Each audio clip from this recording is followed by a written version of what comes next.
pagi, siang, sore, dan malam Bu Ati dan teman-teman semua.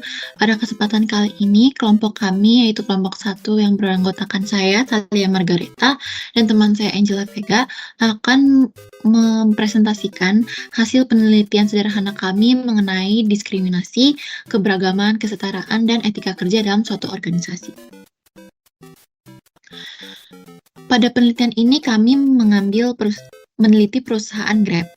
Grab sendiri merupakan salah satu platform layanan on-demand asal Malaysia yang bermarkaskan di Singapura.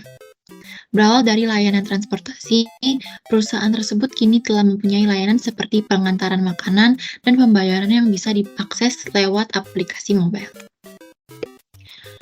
Pada penelitian kali ini kami mengambil berita mengenai Grab yang mencopot posisi karyawan di kasus diskriminasi calon mitra tuli.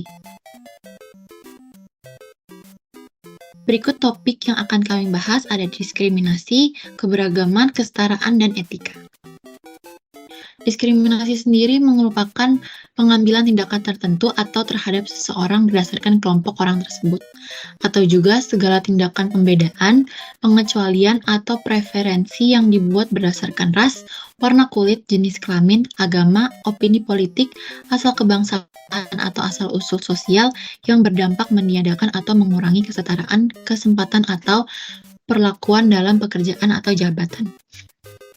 Kronologi yang terjadi dalam kasus tersebut, Tonanda atau korban dilayani secara ketus oleh petugas security.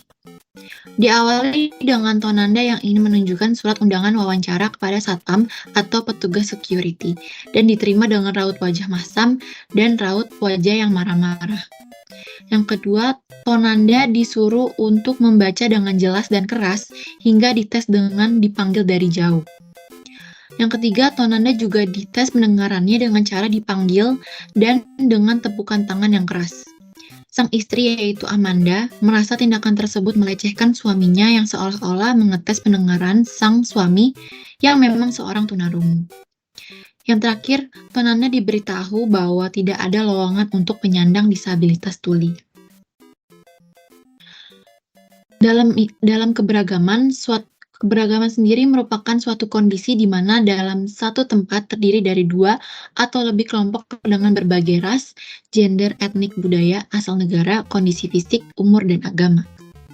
Dalam kasus ini, perusahaan Grab sendiri memperbolehkan dan menerima karyawan maupun mitra khususnya tanpa memandang kondisi fisik, ras, gender, etnik, budaya, asal negara, umur, dan agama. Selanjutnya akan saya lanjutkan, yaitu ada kesetaraan. Kesetaraan menunjukkan adanya tingkatan yang sama, kedudukan yang sama, tidak lebih tinggi atau tidak lebih rendah antara satu sama lain, menurut pengertian dari Kemendikbud. Lalu dalam kasus Tonanda dan Grab dapat memberikan contoh akan kesetaraan dengan sesama manusia, di mana Grab menerima penyandang disabilitas untuk dapat bekerja sebagai salah satu mitra dalam perusahaannya yang menunjukkan bahwa siapa saja bisa bekerja di posisi manapun sesuai kriteria umum yang diberikan. Selanjutnya, poin terakhir yaitu ada etika. Etika adalah studi tentang standar perilaku, penilaian moral, serta standar perilaku yang benar.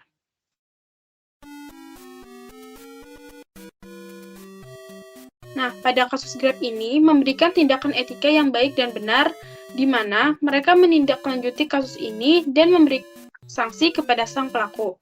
Grab terlebih dahulu menginvestigasi internal atas kejadian tersebut.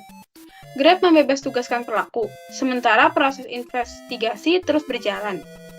Karyawan pelaku diskriminasi terhadap Tonanda dipindah tugaskan ke bagian administrasi, dan karyawan tersebut juga diberi pelatihan tentang budaya disabilitas dan membantu komunitas disabilitas. Lalu Grab juga telah mengganti semua petugas security yang berada di lokasi kejadian. Petugas security yang baru akan menjalani pelatihan tentang budaya disabilitas. Lalu Grab juga telah menyampaikan permohonan maaf dan bertemu secara langsung kepada korban dan keluarga, serta berkoordinasi dengan Gerakan untuk Kesejahteraan Tunarungu Indonesia.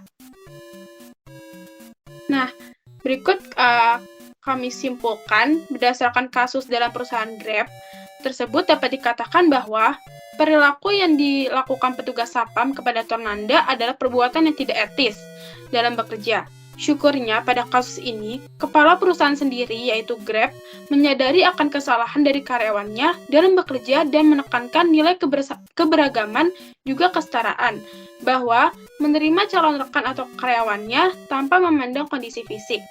Dengan itu, dari kasus ini, perusahaan sudah mengambil langkah yang terbaik untuk mengatasi permasalahan diskriminasi yang dilakukan karyawannya terhadap calon mitra dan bertindak cepat agar hal ini tidak terulang kembali. Nah, sedikit kesimpulan dari kita berdua bahwa pentingnya menjaga tata krama dan etika dalam kehidupan sehari-hari, karena itu akan berdampak dalam dunia kerja nantinya. Sebagai calon pemimpin atau manajer HR, hal ini menjadi sangat penting akan penilaian calon karyawannya dalam memenuhi 4 konteks di atas. Sekian dan terima kasih. Terima kasih.